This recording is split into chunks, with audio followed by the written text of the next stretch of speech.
guerrillas, but not Rus. I think my grandmother was very active in helping to send medical supplies to Cabanatuan.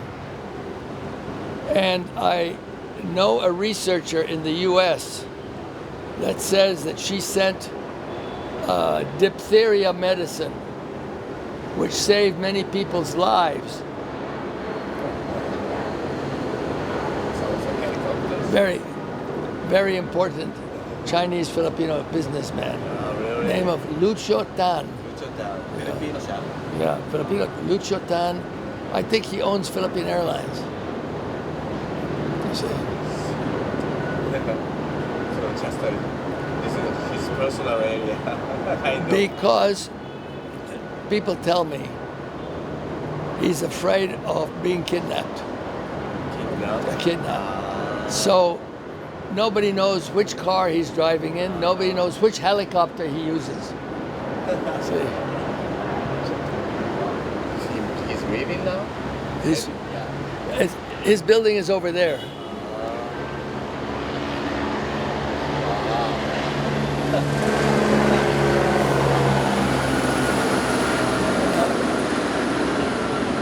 Bye-bye, Lucho. Very rich man. Okay. Then, at the end of the war,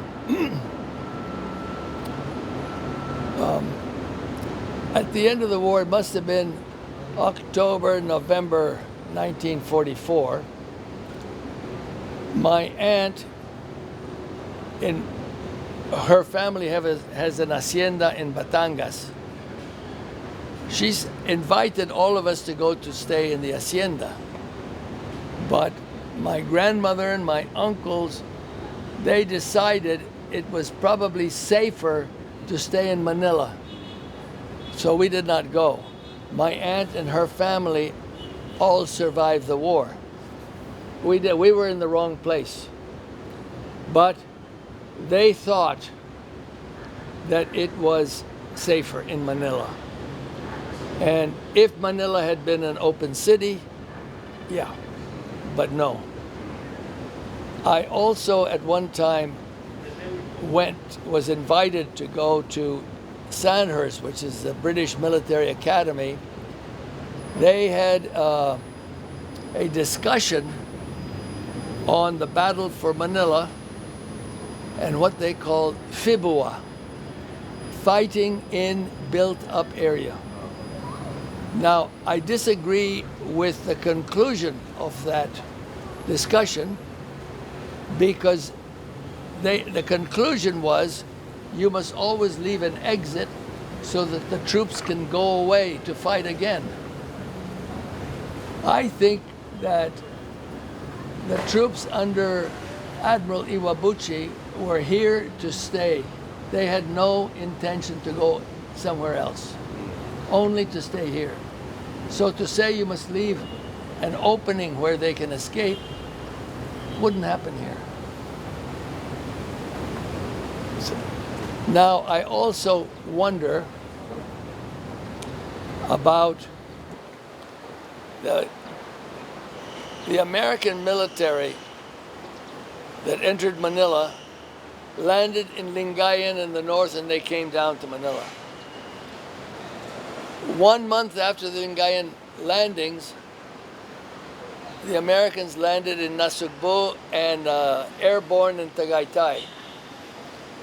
In 2 days, they were in the outskirts of Manila. I am not an expert, but I wonder if the defenses were ready if they'd landed in the north and the south at the same time. Maybe they could have entered Manila much quicker because there was no resistance until the edge of Manila. So when the Japanese came in December 41, they landed in Lingayen and they also landed in the south and they came this way. The Americans landed in Lingayen and 1 month later they landed and came up.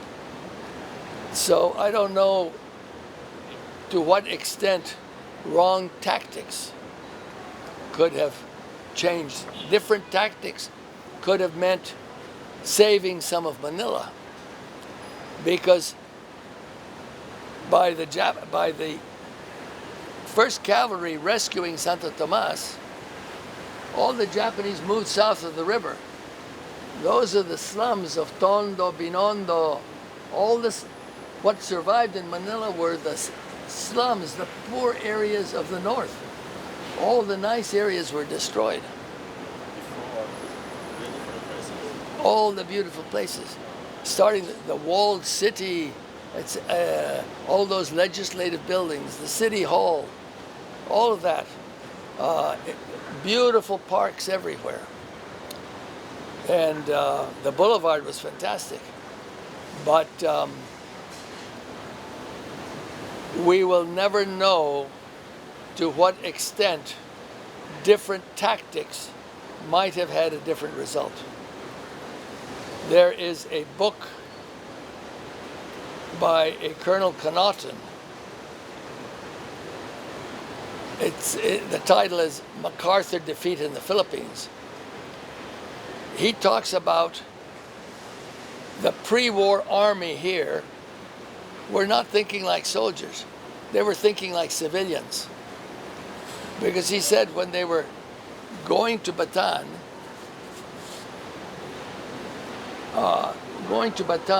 they stopped, and there was a big rice warehouse, and they wanted to fill the truck with rice.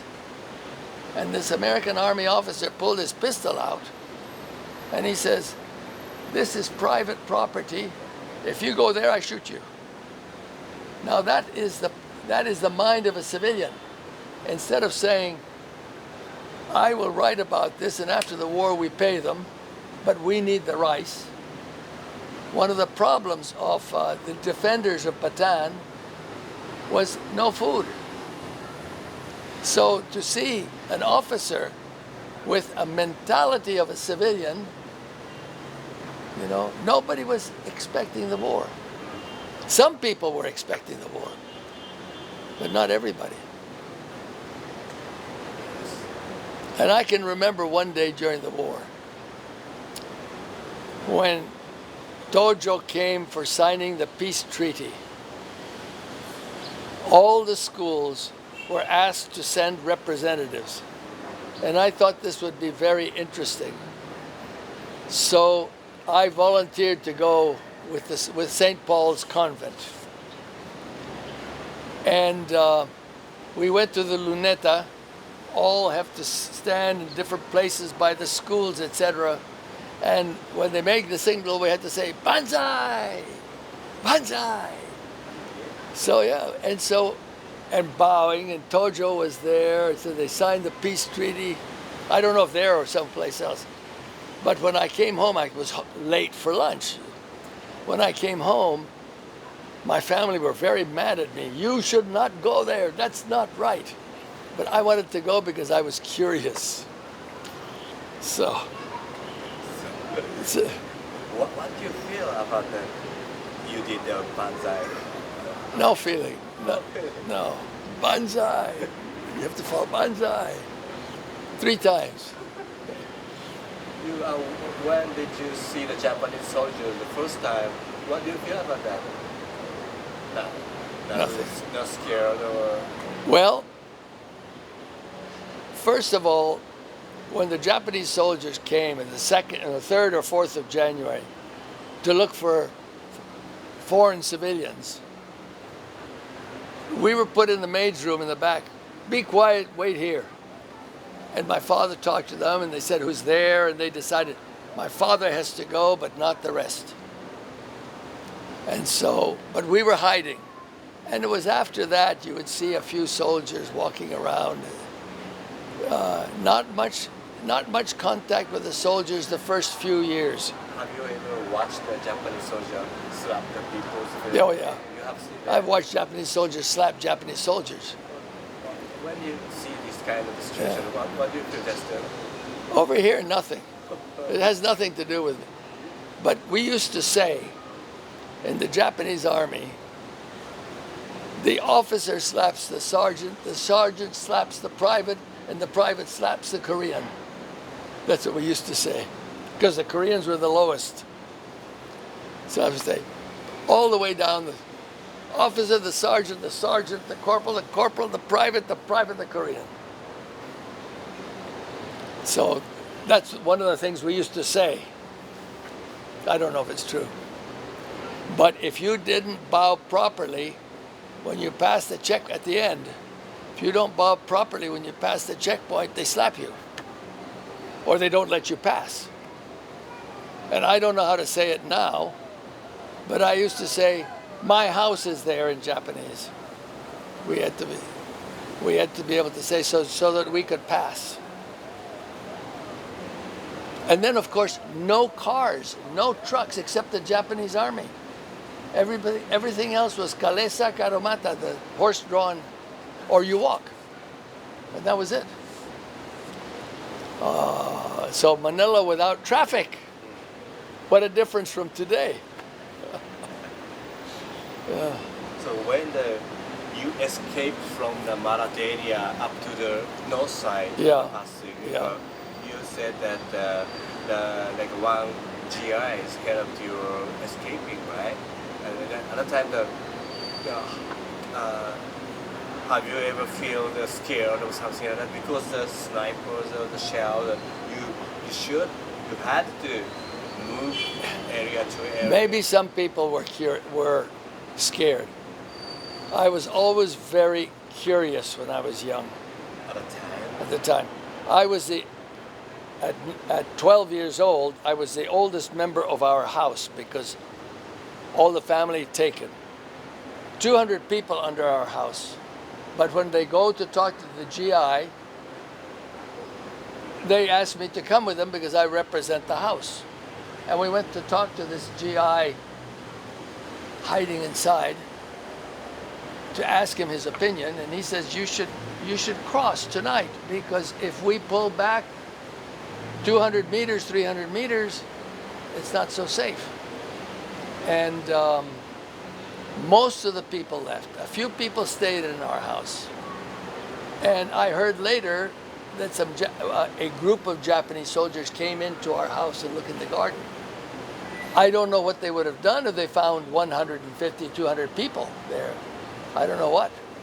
They don't have bullets to kill everybody. You know, they would be outnumbered. So, but they were crawling around looking to see what's happening.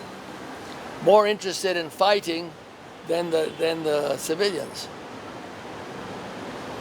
And we had to grow. We were walking through the middle of the block because all the houses destroyed. And two GIs brought us. I mean, 150 people. It was a long line. Come on, this way, this way. And then they wait before we cross the road to make sure there's no snipers, to make sure there's no machine gun. And in this one, there was a machine gun. So this GI starts running, and when he's in the middle of the street, then the machine gun starts, but they miss him. And he comes back with a tank. And the tank stops in the intersection, going brr, brr, to make sure that the people in the machine gun are not looking up, they're down, you see. And then if we cross from the corner to the tank, and walk in the back of the tank, and then run on the other side. And we all survived. And we went near San Andres Market. I don't know if you know San Andres Market. That's where we spent the night. But already the next morning, there was these big drums like this full of scrambled eggs, hot coffee. They were feeding the people. So many, several hundreds where we were there. Not only from our house, from other houses. But when we crossed to go around Manila, we crossed the Pasig on a pontoon bridge built by the army because all the bridges destroyed. So we have to wait until the trucks come this way, then we can walk. And in one of the times that we got a ride, there was a man who my friends know him, he's still here. He could not move his neck because they tried to behead him. They did not cut his artery here. All his family beheaded, and he too, but maybe they're tired, and so he had to, like this, but he lived. So he was going, and he came with us to Santo Tomas to the hospital. And he survived. He's living in Manila now. Even now. Yeah, yeah. There's another friend over here who was in the La Salle massacre. He was 4 years old. They stabbed his mother and she died, and he was lying next to his mother for 3 or 4 days until he was taken. He couldn't talk for 4 or 5 years. Couldn't talk. And this was in La Salle, a big massacre site. But there are several massacre sites over here. As time goes by, I am more able to divide my feelings between the military system of Japan and the people of Japan. Many good-willed people in Japan who were forced to do things with ideologies that today is not accepted. Even in Japan, they're not accepted, in the rest of the world. But it was an evil system that caused tremendous death, not only in the Philippines, all Southeast Asia, Europe, Japan, Korea, China, everywhere. And I was interested in talking to those Bridge of Peace ladies because it's a different vision from the way I look at the war. I look at the war in Europe, 1939 to 1945, that's 6 years. For the U.S., Pearl Harbor, 1941 to 1945, that's 4 years. But this lady was talking about the 15-year war, 1931, 1946, 45, 46. I've never heard of it talked that way before. Of course, it has Manchukuo, all of this. And what's the result?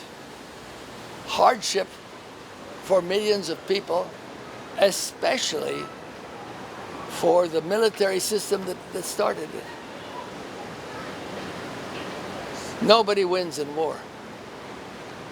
And as I say, that I'm able now, not for a long time, I'm able now to separate the difference between the government and the people. I used to say at one time that the people I didn't like were the Koreans because they were at the bottom.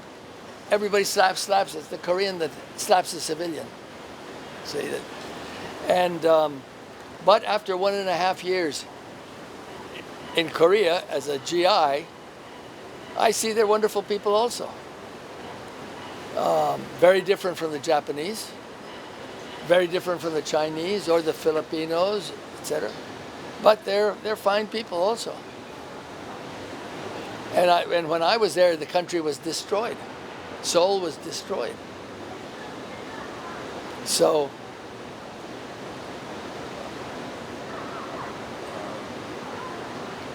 after the liberation, yeah. After that meeting, after you met your father together with father, but except for your mother and aunt and right? And grandmother. And grandmother, Yeah. At the time, what do you think about it? Mother and other grandmother, even now, they live now, or? Well,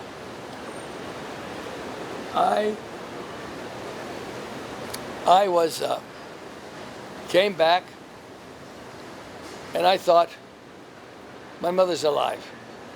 My mother escaped and she's living with the gorillas in the mountains. And I thought that. Then I was sent to school in Scotland. In May of 1945, we left. We got there the end of June. And I went to school. 1.5 years later, my father married again. And he wrote to us, because he's in Manila. And he wrote to us and he said, I'm going to marry again. And I